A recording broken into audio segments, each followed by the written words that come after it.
Atenção,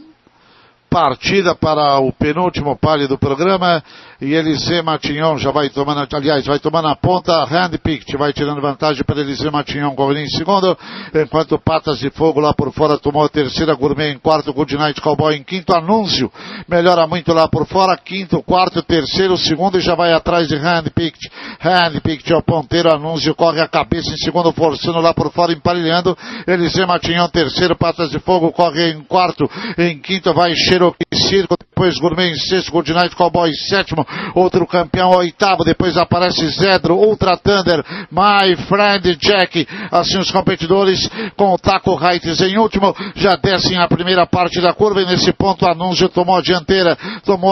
e tirou um corpo e meio, dois para o segundo colocado que é Handpicked, são os dois primeiros colocados, Patas de Fogo melhora lá pelo lado de fora e já vai buscar o segundo e o primeiro lugar, Anúncio, Patas de Fogo, depois Handpicked, a seguir Cherokee Circle, comportam a última curva e já entram pela reta final e continua a briga pelos primeiros lugares. Patas de Fogo dominou, tirou cabeça de vantagem para Anúncio, reagindo lá por dentro, buscando o primeiro lugar. Handpicked vem pelo meio de raia, Cherokee Circle, Gourmet, Zedro vem mais aberto, cruzaram os 400, Anúncio reatacando lá por dentro a Patas de Fogo, enquanto o Zedro vem de trote aqui pelo lado de fora, já buscaram o primeiro lugar e vai dominando, veio para a ponta Zedro, vai tirando vantagem, Anúncio retomou a ponta agora por dentro, Anúncio na ponta, Patas de Fogo vai manter a dupla, Zedro carrega por fora, emparelha na dupla, cruza na faixa final.